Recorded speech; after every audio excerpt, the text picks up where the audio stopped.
Mesdames, Messieurs, bonjour et merci d'être fidèles à nos programmes. Nous recevons aujourd'hui M. Pacome Moubele Boubeya, ministre des Affaires étrangères, de la francophonie et de l'intégration régionale, chargé des Gabonais de l'étranger. Monsieur le ministre d'État, bonjour et bienvenue.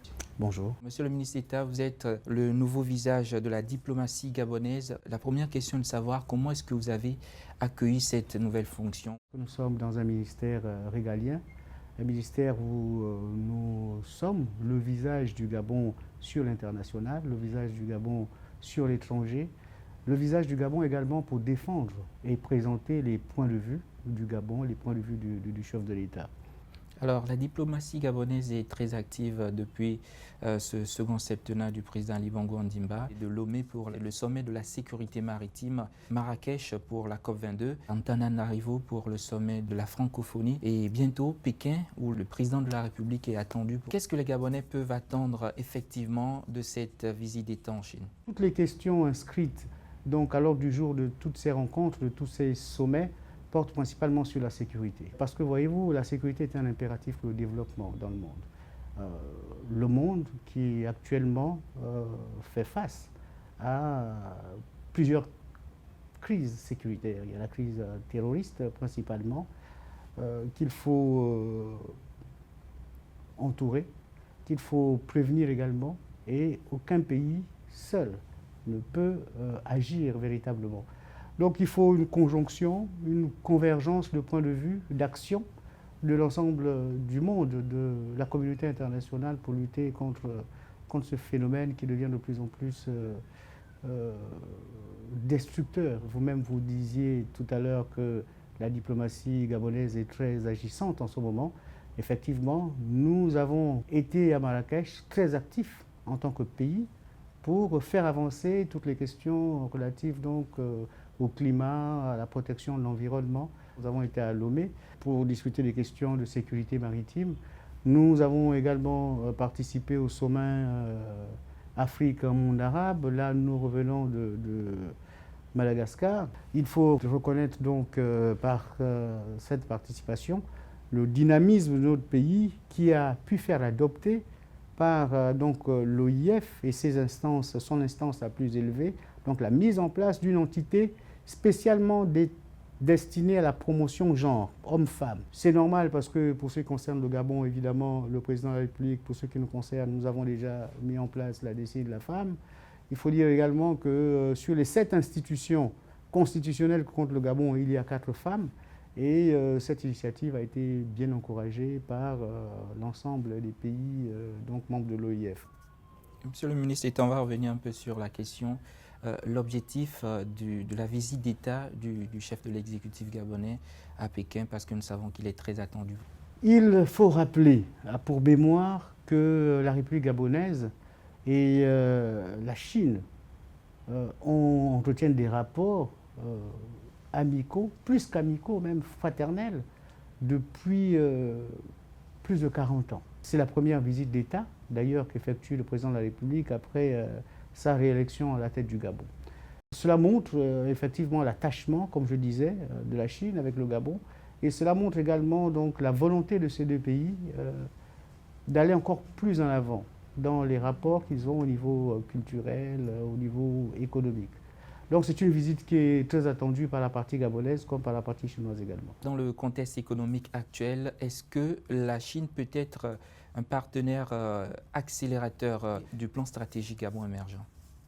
Ce n'est pas que la Chine peut être, la Chine est un partenaire essentiel. La Chine est la deuxième puissance économique mondiale. Lors du séjour que le président de la République va effectuer en Chine, il est prévu un forum économique au cours duquel l'environnement donc, économique gabonais sera présenté. C'est l'occasion pour nous de présenter effectivement les opportunités qu'offre le plan stratégique Gabon émergent et les opportunités aux hommes d'affaires chinois de possibilités d'investissement direct dans notre pays. Nous avons un grand marché qui est le marché de la Chine avec un peu plus d'1 milliard d'habitants. Donc il y a des possibilités pour nous d'exporter. Et très concrètement, à quoi peut-on s'attendre dans les prochains jours dans cette relation bilatérale? D'abord, au-delà du fait que le président de la République va s'entretenir en tête-à-tête avec son homologue chinois et avec les autorités politiques de ce pays-là, Il faut également s'attendre à ce que pendant cette visite-là, nous allons certainement renforcer notre coopération sur plusieurs points. Sur le plan culturel, où nous allons renforcer nos capacités. Sur le plan touristique aussi, il faut dire que le Gabon aujourd'hui est une terre de paix, une terre de stabilité, avec un écosystème très riche et qui est attractif également donc, pour le tourisme. Donc nous allons signer des accords dans ce sens-là. Nous allons également signer des accords d'ordre économique avec la Chine. Il y a plusieurs points d'action qui vont être mis en œuvre immédiatement après la visite du chef de l'État. Alors, Monsieur le ministre, vous faites bien de parler d'environnement et puisque vous en parlez, le secrétaire général des Nations Unies, Ban Ki-moon, a salué les efforts du Gabon en matière d'environnement. Et aujourd'hui, on sort de la COP22. Est-ce que vous pensez que le Gabon a été entendu lors de ce sommet de Marrakech? J'ai eu le plaisir de rencontrer M. Ban Ki-moon à New York il y a 3 semaines. Nous sommes revenus sur l'importance des enjeux de l'environnement, des enjeux climatiques dans le monde. Principalement de la contrainte que les États ont aujourd'hui de maintenir le rehaussement de la température en dessous de 1,5 degré Celsius. Ce qui est un impératif si, comme c'est l'ambition pour le Gabon, nous voulons léguer donc à nos enfants et aux générations futures. Donc une terre qui soit toujours aussi prospère et aussi prête à accueillir non seulement les humains, mais également tout le système écologique mondial. Monsieur le ministre d'État, vous avez effectué un déplacement tout récemment à Bruxelles. Quel était l'objectif de cette mission?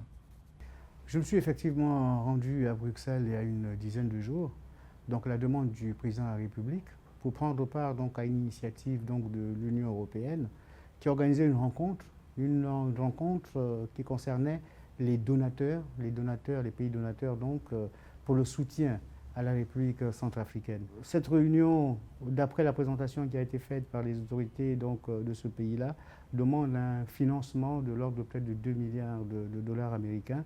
Donc il fallait rassembler autour d'une table l'ensemble des donateurs et voir effectivement quelle était la possibilité que ces donateurs avaient donc, de soutenir la RCA. En marge donc, de cette rencontre organisée par l'Union européenne, je me suis entretenu avec Madame Federico Mogherini, qui est le responsable donc, des affaires étrangères de l'Union européenne.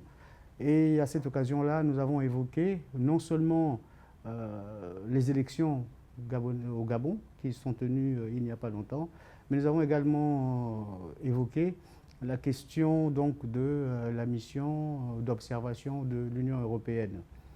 J'ai tenu d'abord à féliciter et à remercier donc l'Union européenne d'avoir répondu à l'invitation du Gabon pour venir observer les élections chez nous. Il était important de le faire.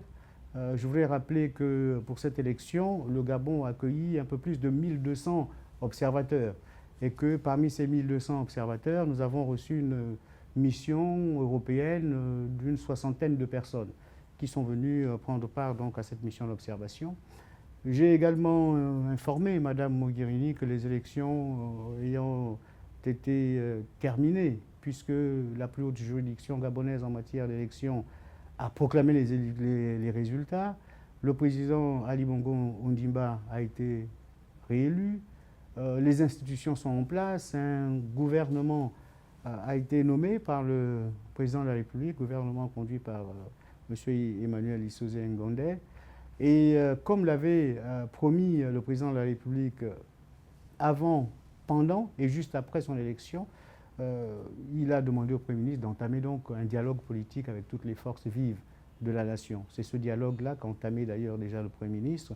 Donc j'ai tenu à lui donner toutes ces informations et j'ai tenu également à voir avec elle, puisque d'après l'accord qui lie l'État gabonais et la mission d'observation européenne, il était question que la mission vienne à nouveau à Libreville pour la présentation de son rapport. Ne craignez-vous pas que ce rapport qui sera livré dans quelques jours puisse raviver certaines contestations?